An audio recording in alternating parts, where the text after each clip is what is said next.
जय गुरु गोरखनाथ। अलख निरंजन, आदेश आदेश आदेश। कुछ व्यूवर्स के मेरे सवाल हैं जो व्हाट्सएप के माध्यम से या अन्य किसी भी माध्यम से वो हमसे सवाल करते रहते हैं कि तंत्र विद्या में ये लोग खिलाने का जो प्रक्रिया है ये ऐसा क्यों है और इससे क्या नुकसान होता है। तो मैं आपको बता दूं कि ये प्रक्रिया जो होता है किसी कार्य में करके किसी को खिला देना, इस प्रक्रिया को कठिन बनाने के लिए, ताकि जो है इसे आसानी से हटाया न जा सके। इसलिए तंत्र विद्या में तांत्रिकों द्वारा या जो बुरा करने वाला है वो कुछ इस तरीके का इल्म करता है और उसे जो है किसी खाने वाली वस्तु में कैद करके और किसी अन्य व्यक्ति को वो खिला देता है एक कनेक्शन के माध्यम से। तो इस तरह से जो है खिलाने का जो प्रक्रिया है ये और कठिन हो जाता है आम भूत प्रेतों से। जैसे कि मान लीजिए कि कोई ऊपरी बाधा आपको है और उसे हटाना बहुत आसान है, क्योंकि वो ऊपर ही है, उसे हटाना बहुत आसान है। मगर जो चीज़ आपके पेट के अंदर डाल दिया जाता है वो बहुत मुश्किल हो जाता है, उसे हटाना बहुत ही नामुमकिन हो जाता है। उसको हटाने के लिए कुछ प्रक्रिया करनी पड़ेगी, उसको बाहर निकालना होगा, तब जाके उसे डिलीट कर सकते हैं आप। बाकायदा जो है उसको निकालने में समय लग सकता है। तो इसलिए जो है कठिन बनाने के लिए, किसी भी कार्य को कठिन बनाने के लिए उसे खिला दिया जाता है। तो ये चीज़ें हो जाती हैं। बाकी अगर काला जादू हुआ है या फिर भूत प्रेत इस तरीके से अगर आपको पकड़ लिया है या ऊपरी बाधा जैसे भी है शरीर के ऊपर ही है, तो उसे हटाने में वक्त नहीं लगता और वो तत्काल हट जाता है।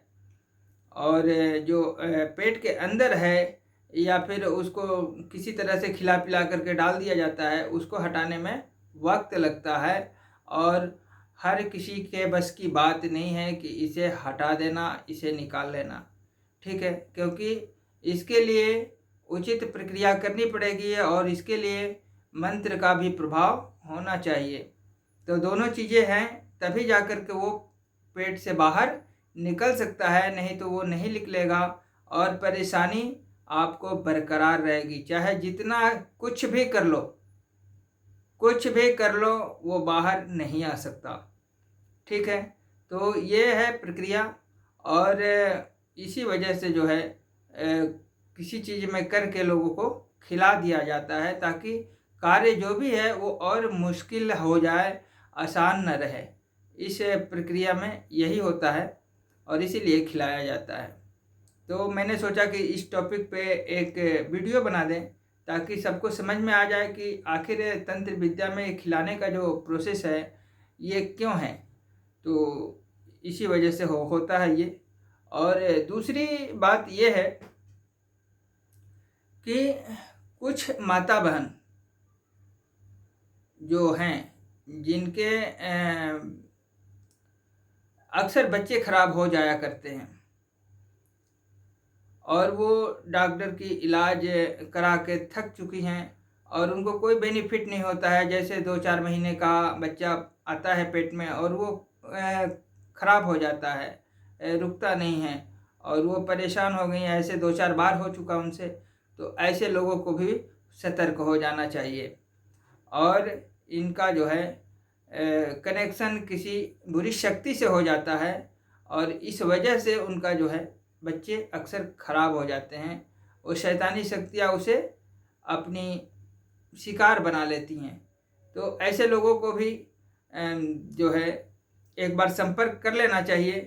अगर वो बार बार उनका बच्चा ख़राब हो रहा है या फिर डॉक्टर से इलाज कराने पर भी उनको कोई रिजल्ट नहीं मिल रहा है, इस तरह के जो अगर किसी के साथ केस हो रहा है, तो उसको समझना चाहिए कि कोई शमशानी क्रिया या कोई शैतानी शक्ति उनके पीछे पड़ गई है और उनको तत्काल जो है दरबार में उनको संपर्क करना चाहिए, ताकि इस बुरी शक्ति से निजात मिल सके। और ये छुपाने और कहने की बातें नहीं हैं, ये तो साक्षात दिखेगा। अगर कोई ऐसी चीज़ें हैं जिसके बच्चे ख़राब हो रहे हैं और लगातार 2 4 5 साल से ख़राब होते चले आ रहे हैं, अब जब उसकी बच्चे जो है रुकेंगे, बचेंगे, तो वो तो छुपने वाली बात नहीं है। तो अगर ऐसा किसी के साथ हो रहा है तो उसको संपर्क तुरंत करना चाहिए। ठीक है, तो यही थोड़ी सी मैसेज मैं बना रहा था, और इसी तरह से छोटी छोटी जानकारियाँ हम देते रहेंगे ताकि लोगों के अंदर जो है जागरूकता आती रहे और उनको जो है बेनिफिट मिलता रहे। तो आज के लिए इतना ही, बाकी अगले वीडियो में हम प्रयास करेंगे कुछ नया बताने के लिए। तब तक के लिए जय गुरु गोरखनाथ। अलख निरंजन। आदेश आदेश आदेश।